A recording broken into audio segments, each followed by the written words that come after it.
Have you ever felt a date burn into your spirit like a brand, not a birthday, not a tragedy, but a warning from heaven itself? My name is Clarissa Del Rosario.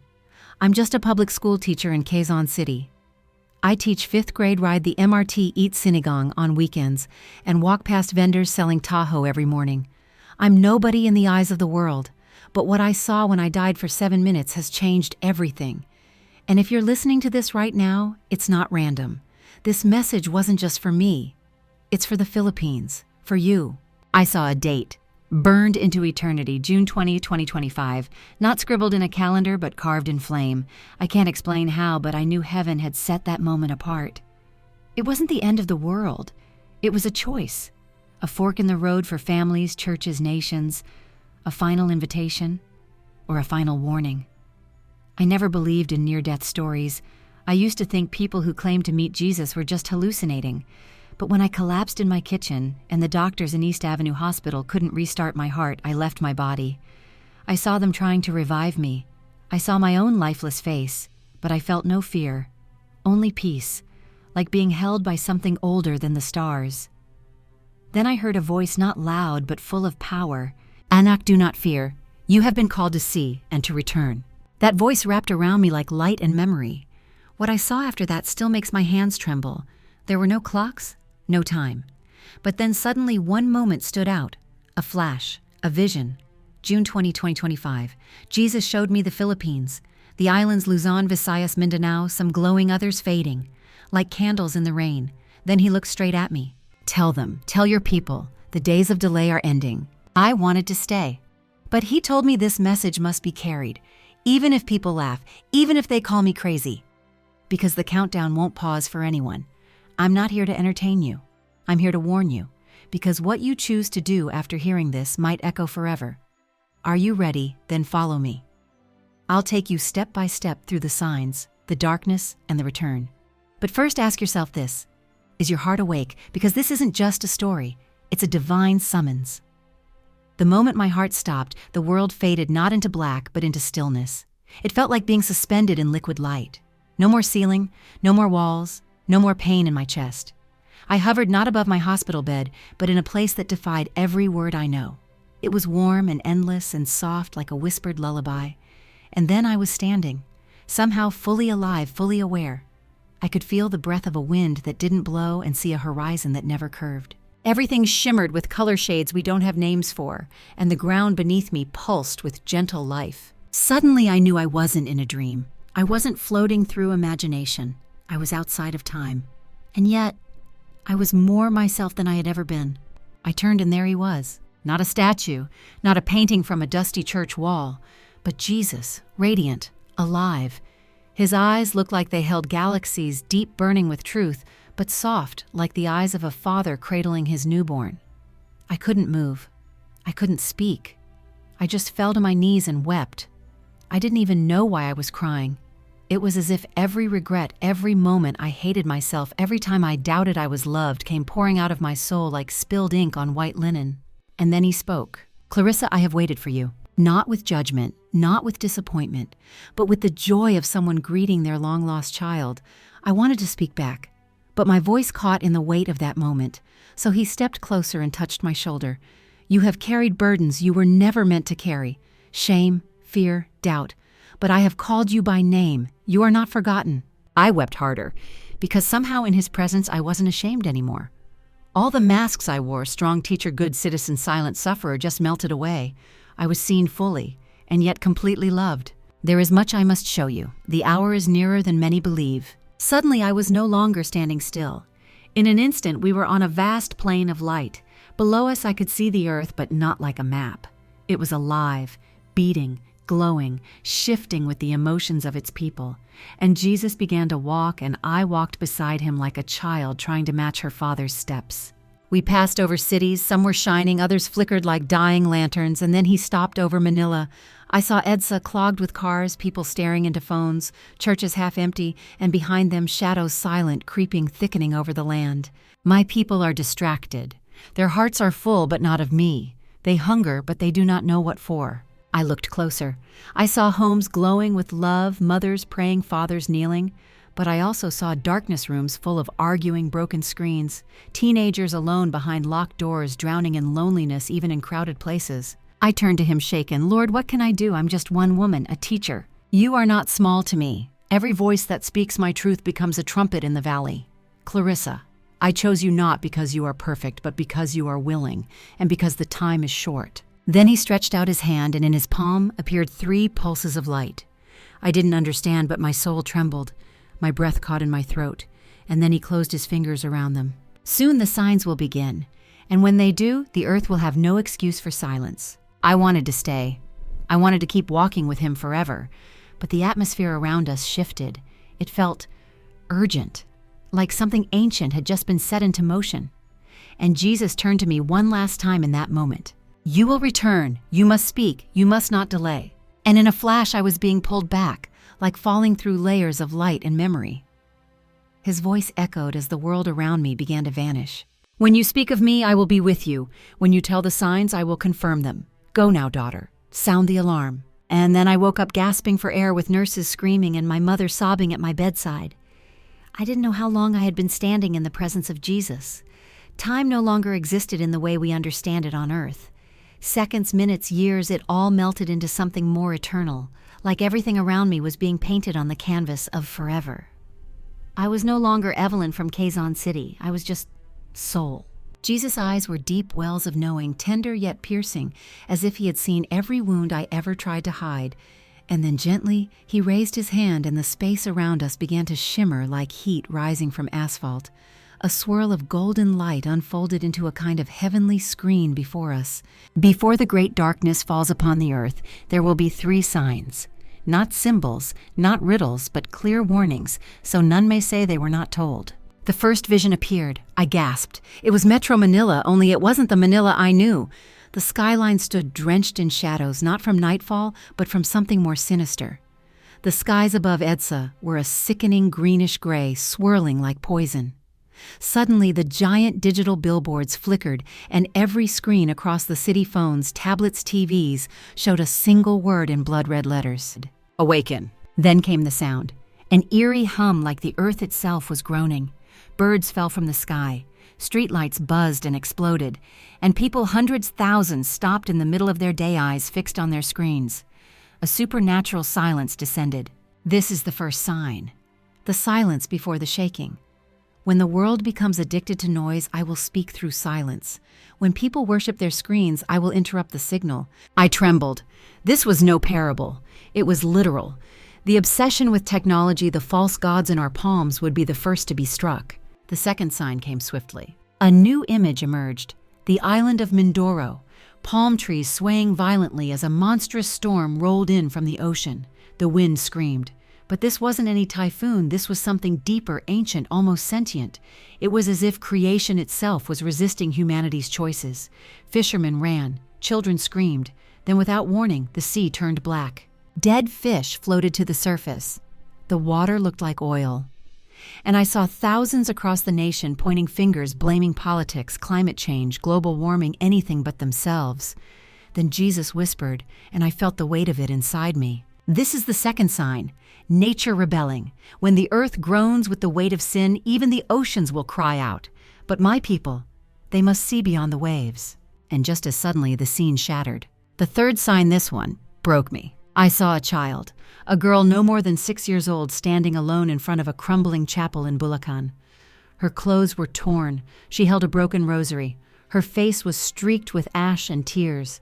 She looked up to the heavens, but the sky above her was pitch black. No stars, no moon, only void. Then came the screams, voices crying out from homes, from empty churches, from abandoned schools. But they weren't physical screams. They were the souls of people shouting into spiritual darkness. Then a voice, not Jesus, a demonic voice echoed, "Where is your God now?" My spirit collapsed. This is the third sign, spiritual abandonment. When even the innocent begin to feel forgotten, the heavens will prepare to close. My people must return before the gates are sealed. Tears streamed down my face. These weren't poetic metaphors. These were real warnings, terrifying, vivid, and near. Jesus turned to me, his expression now more intense, not angry, not wrathful, but urgent. Levi, these signs are not to frighten my children, but to wake them. I never send judgment without a cry of mercy first. But the window is narrow, the time is short, and many, many sleep. Suddenly I was back in the portal of visions. Above us, a great celestial clock hung in the sky. It had no numbers, just one date pulsing with fiery red. June 20, 2025. I was shaking. Every fiber of my being felt stretched between awe and dread. Lord, I whispered, what will happen on that day? That depends on them. It is not fixed. It is a fork in time, a test of heart. If they seek me with humility, it will become a day of light. But if they ignore the signs, it will be the threshold of great sorrow. The visions faded, but the date burned into my soul like a brand. I tried to breathe. I tried to steady myself. But my knees buckled and Jesus reached out and held me. His hands were stronger than any arms I had known, and I knew, even if the world turned upside down, he would remain unshaken. Go, my son, tell them. Show them the signs, not as a prophet of fear, but as a voice of mercy. Let the nations know that heaven still watches, that I still speak, and that I still love. My heart broke open like a dam. For the first time in my life, I felt what it meant to carry the burden of a message, a divine assignment. And in that holy moment, I realized these signs weren't meant to frighten the world into submission. They were meant to call us back to love, to prayer, to faith, to the one who still waits even as the storm gathers. My spirit was trembling as the weight of the three signs settled into my soul like a storm cloud about to burst. But Jesus wasn't finished. His presence was like both fire and water, burning away illusions, yet calming every fear. He turned his gaze away from the fading visions and looked directly into my eyes. Levi, what you saw is only the beginning. The darkness is not a punishment. It is a mercy. It is a final awakening for a generation that no longer hears the whisper of my spirit. His words struck me like thunder, merciful darkness. It was the opposite of what I had always believed. I thought judgment came only in anger. But here was the Son of God telling me that even the darkness to come was soaked in compassion. I was about to ask, but he answered before the thought could form. They chase the light of their screens and forget the light of the world. They fear silence, but not sin. They exalt knowledge, but have lost wisdom. This is why the darkness must fall, to strip away their distractions so they may finally look up. Suddenly I was surrounded by a whirlwind of memories, not my own, but shared across humanity. Children being ignored by fathers too busy scrolling, teens crying behind smiles filtered through social media, churches preaching comfort, while the streets outside were filled with spiritual orphans. I felt the heart of heaven weeping. Jesus lifted his hand and the scene shifted. I now saw earth from above. At first it glittered like a jewel, but the closer we moved, I saw the lights weren't stars. They were fires, some of prayer and others of deception. And there were fewer of the former. The days will come when my people will no longer distinguish my voice from the noise of false prophets. That is why the darkness must descend. In the silence, their hearts will either tremble or turn. He walked with me through this strange realm between the divine and the decaying. He showed me households torn apart not by war or famine, but by apathy. Families who hadn't prayed together in years. Children who knew every celebrity's name but couldn't recognize the name of Jesus. It wasn't evil in the obvious sense. It was slow death, spiritual erosion. The enemy no longer attacks from the outside. He whispers within. He says, "You are enough," and silences the need for grace. He says, "Follow your truth," and buries the truth that sets free. I fell to my knees overwhelmed. So, the 3 days of darkness. When will it happen? Jesus knelt beside me, his robe brushing against my arm like the warm breeze of eternity. No one knows the hour, but the world is already dimming. The hearts of many are growing cold.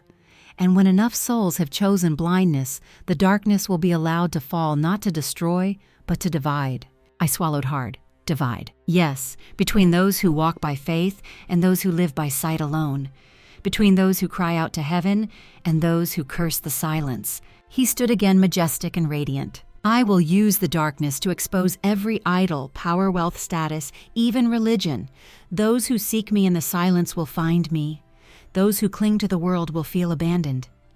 But I never abandon. I simply wait, where few are willing to follow. At that moment, I understood something profound. The 3 days of darkness weren't just about prophecy. They were a mirror, a final test, a chance to choose light in the absence of light. I saw a global blackout, not just electrical, but spiritual.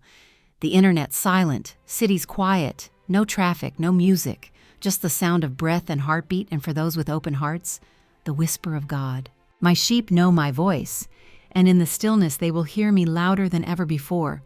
But others will scream not from pain, but from exposure. because without their masks, they will see who they really are.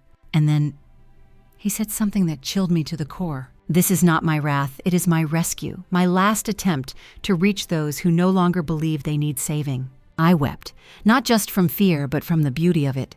The justice mingled with mercy, the judgment soaked in love. Jesus looked at me one final time before the vision ended. Tell them, the darkness is not the end, it is the invitation. And with that, the heavenly realm began to fade. I knew I would never see life the same again. I wasn't just a man anymore, I was a witness, and the world needed to hear what was coming. Not to fear, but to prepare. The visions faded, but their echoes remained.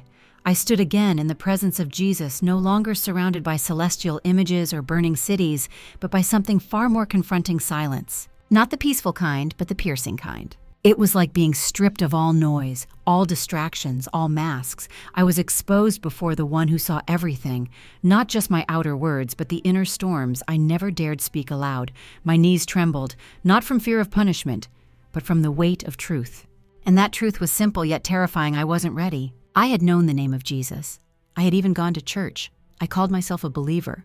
But I had crafted a version of faith that was safe, comfortable, selective.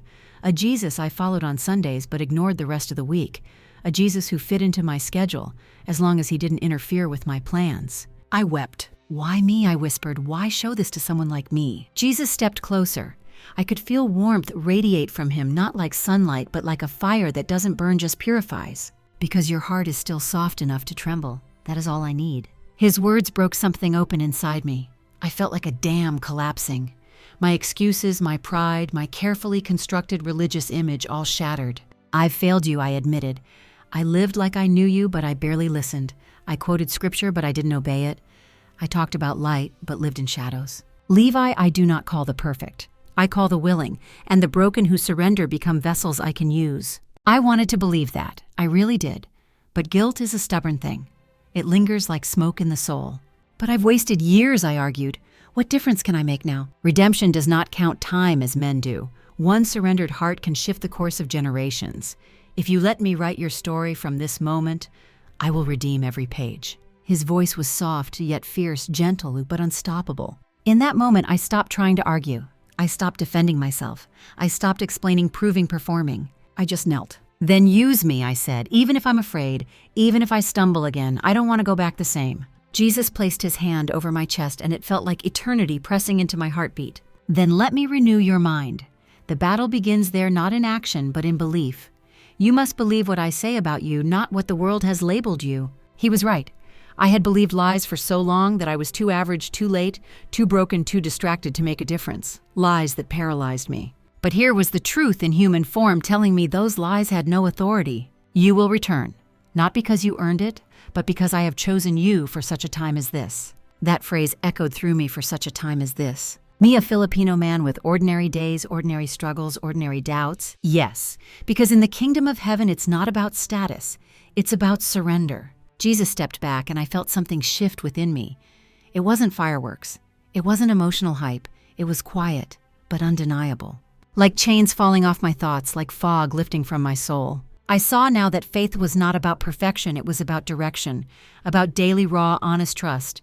And even if the world descended into 3 days of darkness, I would no longer walk afraid, because I had seen the light that no shadow could overcome. Jesus turned toward the horizon and I instinctively followed. There is more for you to see, but know this, Levi, every battle you will face when you return begins here in your mind.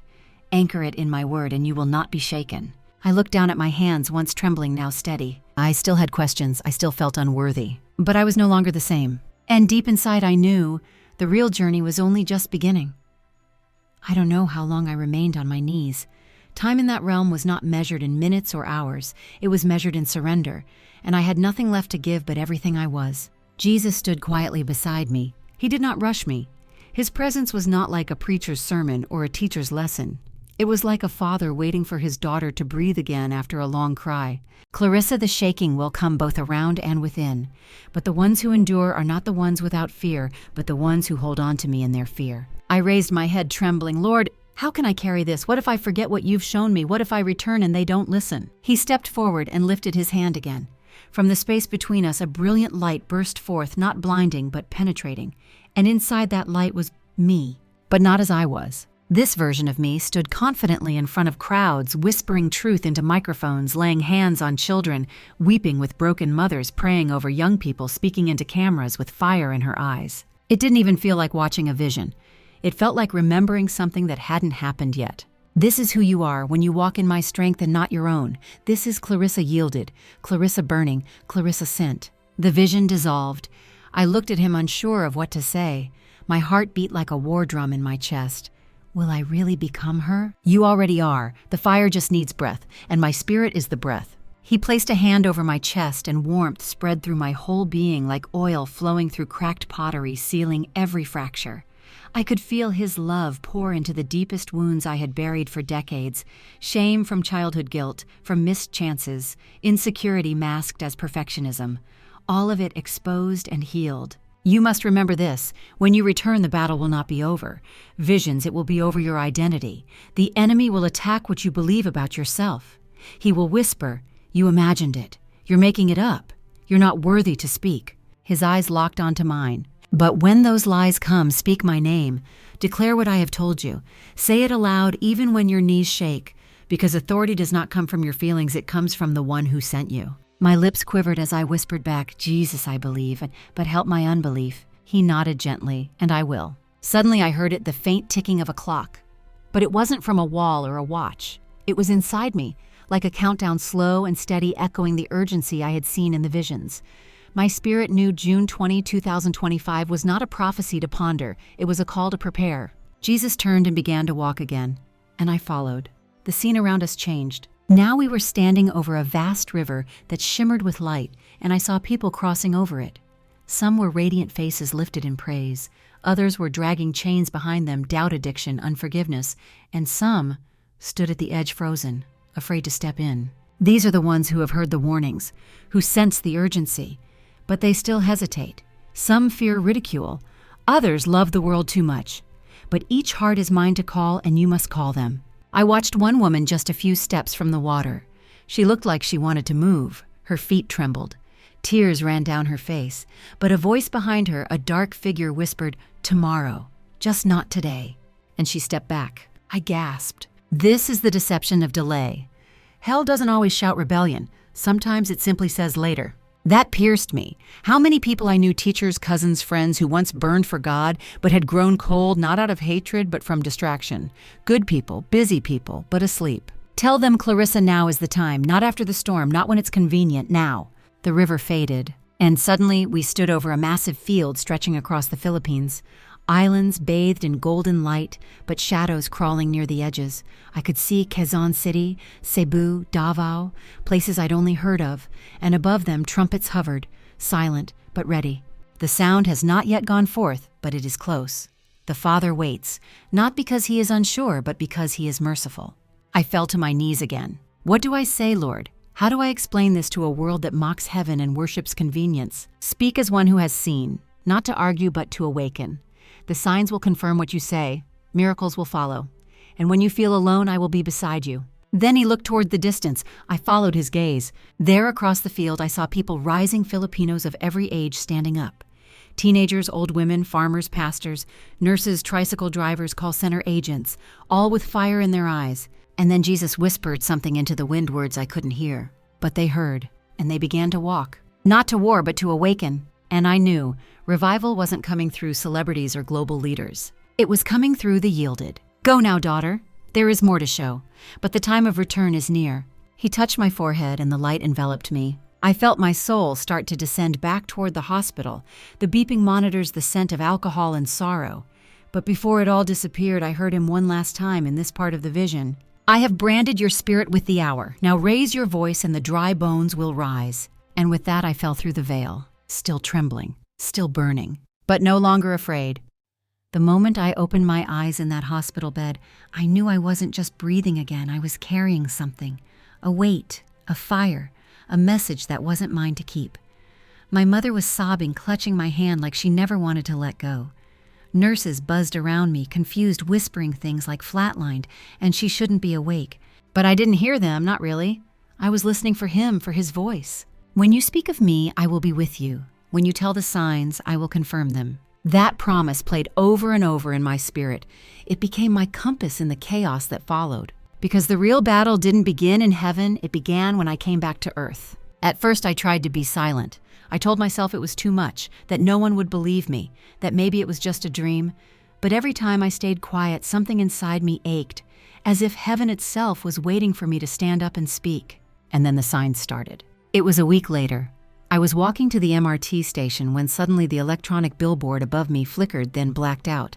Every screen around me, from cell phones to shop ads, went blank for 5 full seconds, and when they returned, I saw one word flash across them: awaken. I gasped. My knees buckled. It was the first sign, just as he had shown me. Then the news broke out about black tides near Mindoro, fishermen devastated, marine life floating lifelessly in the waves.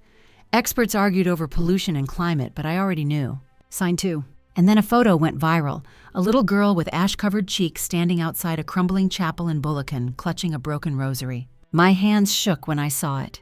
I fell to my knees and sobbed right there in my classroom during recess. The third sign had begun. I couldn't stay silent any longer, so I spoke. First to my church, then at a prayer gathering, then online. And yes, some laughed. Some said I needed therapy. Others accused me of being dramatic, of stirring fear. But for every critic, there were 5 more who leaned in, crying, praying, shaking under the weight of conviction.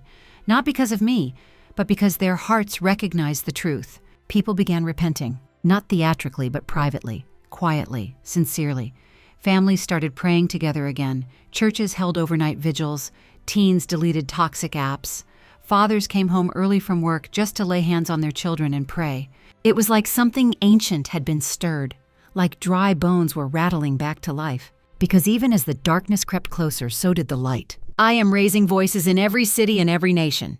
Yours is not the only trumpet, Clarissa, but it must be loud. Blow it without fear, for the time is short, but my mercy is still wide. His words echo in me every morning, when I open my eyes, when I face another crowd, when I feel the doubt creep in. I'm still just a teacher. I still ride the MRT. I still eat Sinigang on weekends. But I'm no longer the same woman. I am a messenger now. And I say this to you with every fiber of my being. The date is not a superstition. It is not religious hype. It is a fork in time, a divine appointment. And what happens on June 20th, 2025 will depend not on heaven alone, but on what we choose. Will we sleep or will we awaken? Will we run toward truth or cling to our idols? Will we fear the darkness or fall to our knees and seek the light? The choice is ours. If you've made it this far, then maybe your spirit, like mine, has already been stirred. This isn't just a near-death story. This is a divine wake-up call, not just for me, but for all of us, for the Philippines, for this generation. Because June 20, 2025 is not a random date. It is a moment of mercy before judgment, a chance to return before the heavens close, a warning soaked in love, not fear. What Jesus showed me wasn't meant to terrify, but to prepare.